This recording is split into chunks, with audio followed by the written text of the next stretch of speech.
الحمدللہ رب العالمین والصلاة والسلام علی سید المرسلین اما بعد فاعوذ باللہ من الشیطان الرجیم بسم اللہ الرحمن الرحیم۔ انشاءاللہ عز و جل آج تفسیر صراط الجنان سے سورۃ البقرہ کی دوسری آیت کا ترجمہ اور تفسیر انشاءاللہ عز و جل پڑھنے کی سعادت حاصل کریں گے۔ تو اس سے پہلے جو ہے وہ میں بھی اچھی نیتیں کر لیتا ہوں، آپ بھی اچھی نیتیں کر لیں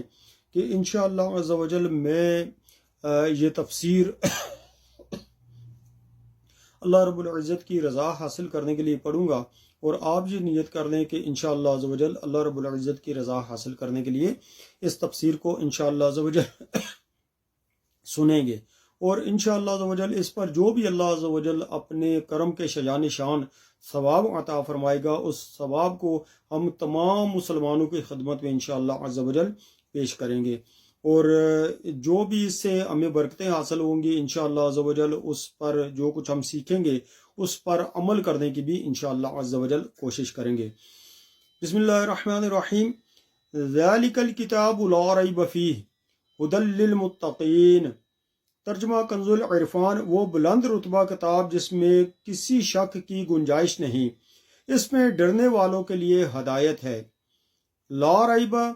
کوئی شک نہیں۔ آیت کے اس حصے میں قرآن مجید کا ایک وصف بیان کیا گیا ہے کہ یہ ایسی بلند شان اور عظمت و شرف والی کتاب ہے جس میں کسی طرح کے شک و شبہ کی کوئی گنجائش نہیں، کیونکہ شک اس چیز میں ہوتا ہے جس کی حقانیت پر کوئی دلیل نہ ہو، جبکہ قرآن پاک اپنی حقانیت کی ایسی واضح اور مضبوط دلیلیں رکھتا ہے جو ہر صاحب انصاف اور عقل مند انسان کو اس بات کا یقین کرنے پر مجبور کر دیتی ہے کہ یہ کتاب حق ہے اور اللہ تعالیٰ کی طرف سے نازل ہوئی ہے۔ تو جیسے کسی اندھے کے انکار کرنے سے سورج کا وجود مشکوک نہیں ہوتا، ایسے ہی کسی بے عقل مخالف کے شک اور انکار کرنے سے یہ کتاب مشکوک نہیں ہو سکتی۔ ھدی للمتقین، ڈرنے والوں کے لیے ہدایت ہے۔ یہاں پہ غور فرمائیے گا، ھدی للمتقین، ڈرنے والوں کے لیے ہدایت ہے۔ آیت کے اس حصے میں قرآن مجید کا ایک اور وصف بیان کیا گیا کہ یہ کتاب ان تمام لوگوں کو حق کی طرف ہدایت دیتی ہے جو اللہ تعالیٰ سے ڈرتے ہیں، اور جو لوگ اللہ تعالیٰ سے نہیں ڈرتے انہیں قرآن پاک سے ہدایت حاصل نہیں ہوتی۔ یاد رہے کہ قرآن پاک کی ہدایت اور رہنمائی اگرچہ مومن اور کافر ہر شخص کے لیے عام ہے، جیسا کہ سورہ بقرہ کی آیت نمبر 185 میں اللہ تعالیٰ نے ارشاد فرمایا، ھدی للناس، یعنی قرآن مجید تمام لوگوں کے لیے ہدایت ہے، لیکن چونکہ قرآن مجید سے حقیقی نفع صرف متقی لوگ حاصل کرتے ہیں، اسی لیے یہاں ھدی للمتقین یعنی متقین کے لیے ہدایت فرمایا گیا۔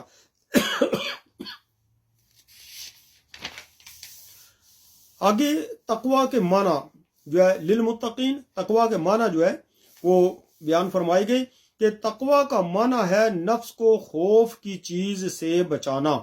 اور شریعت کی اصطلاح میں تقوی کا معنی یہ ہے کہ نفس کو ہر اس کام سے بچانا جسے کرنے یا نہ کرنے سے کوئی شخص عذاب کا مستحق ہو سکتا ہے، جیسے کفر و شرک، کبیرہ گناہوں، بے حیائی کے کاموں سے اپنے آپ کو بچانا، حرام چیزوں کو چھوڑ دینا اور فرائض کو ادا کرنا وغیرہ۔ اور بزرگان دین رحمہ اللہ نے تو یوں بھی فرمایا ہے کہ تقوی یہ ہے کہ تیرا خدا تجھے وہاں نہ پائے جہاں اس نے منع فرمایا ہے۔ تقوی کے فضائل، قرآن مجید اور احادیث مبارکہ میں تقوی حاصل کرنے اور متقی بننے کی ترغیب اور فضائل بکثرت بیان کیے گئے ہیں۔ چنانچہ اللہ رب العزت ارشاد فرماتا ہے، یا ایہا الذین آمنوا اتقوا اللہ حق تقاتہ ولا تموتن الا وانتم مسلمون۔ ترجمہ کنز العرفان، اے ایمان والو، اللہ سے ڈرو جیسا اس سے ڈرنے کا حق ہے، اور ضرور تمہیں موت اور ضرور تمہیں موت صرف اسلام کی حالت میں آئے۔ ایک اور جگہ ارشاد فرمایا یا ایھا الذین آمنوا اتقوا اللہ وقولوا قولا سدیدا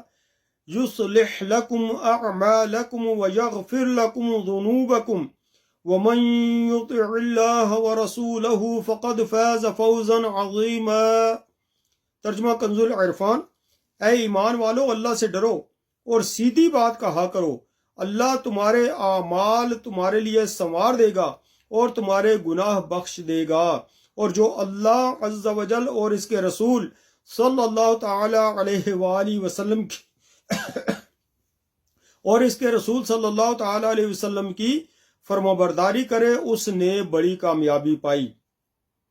حضرت عطیہ سعدی رضی اللہ تعالی عنہ سے روایت ہے کہ رسول کریم صلی اللہ تعالی علیہ وآلہ وسلم نے ارشاد فرمایا،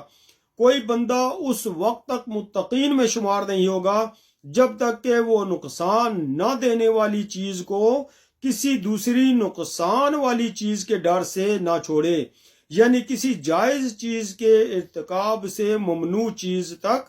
نہ پہنچ جائے۔ حضرت ابو سعید رضی اللہ تعالی عنہ سے روایت ہے کہ نبی اکرم صلی اللہ تعالی علیہ وآلہ وسلم نے ارشاد فرمایا، تمہارا رب عز و جل ایک ہے، تمہارا باپ ایک ہے، اور کسی عربی کو عجمی پر فضیلت نہیں، اور نہ کسی عجمی کو عربی پر فضیلت ہے، نہ گورے کو کالے پر فضیلت ہے، نہ کالے کو گورے پر فضیلت ہے، مگر صرف تقوی سے۔ حضرت انس رضی اللہ تعالی عنہ سے روایت ہے کہ حضور پرنور صلی اللہ تعالی علیہ وآلہ وسلم نے ارشاد فرمایا،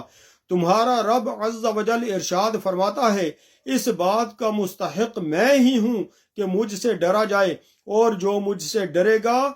تو میری شان یہ ہے کہ میں اسے بخش دوں گا۔ سبحان اللہ۔ تقوی کے مراتب۔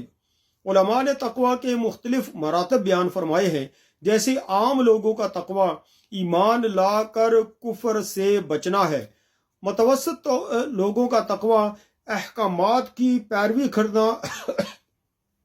اور ممنوعات سے رک جانا ہے، اور خاص لوگوں کا تقوی یہ ہے کہ ہر ایسی چیز کو چھوڑ دینا جو اللہ تعالیٰ سے غافل کر دے۔ اور اعلیٰ حضرت رحمۃ اللہ تعالیٰ علیہ کے فرمان کے مطابق تقوی کی 7 قسمیں ہیں۔ نمبر 1 کفر سے بچنا، نمبر 2 بدمذہبی سے بچنا، نمبر 3 گناہ کبیرہ سے بچنا، نمبر 4 صغیرہ گناہ سے بچنا، نمبر 5 شبہات سے پرہیز کرنا، نمبر 6 نفسانی خواہشات سے پرہیز کرنا، نمبر 7 اللہ تعالیٰ سے دور لے جانے والی ہر چیز کی طرف توجہ کرنے سے بچنا، اور قرآن عظیم ان 7 مرتبوں کی طرف ہدایت دینے والا ہے۔ اللہ تعالیٰ ہمیں متقی اور پرہیزگار بننے کی توفیق عطا فرمائے، آمین بجاہ النبی الامین صلی اللہ تعالی علیہ وآلہ وسلم۔ میرے پیارے بھائیوں، اس تفسیر سے ہمیں یہ سیکھنے کو ملا ہے کہ ہمیں اپنی زندگی گناہوں میں نہیں گزارنی چاہیے، بلکہ نیک لوگوں کی طرح تقوی حاصل کر کے اللہ رب العزت کی رضا کے کاموں میں گزارنی چاہیے۔ جیسا کہ بزرگان دین رحمہم اللہ نے فرمایا ہے کہ تقوی یہ ہے کہ اللہ تعالیٰ تیرا خدا تجھے وہاں نہ پائے جہاں اس نے منع کیا ہے۔ تو اللہ تعالیٰ نے بے شمار جگہوں سے ہمیں منع فرمایا،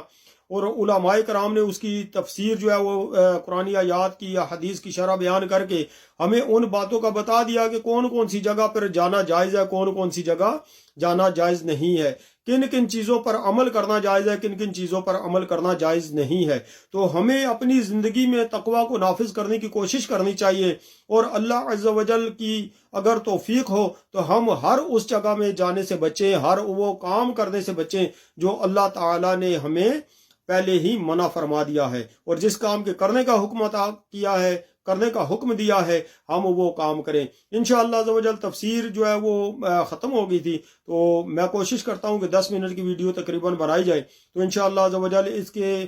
تفصیل کے بارے میں انشاءاللہ پھر ویڈیو بنائیں گے۔ اللہ تعالیٰ مجھے اور آپ کو عمل کرنے کی توفیق عطا فرمائے، آمین بجاہ النبی الامین صلی اللہ تعالی علیہ وآلہ وسلم۔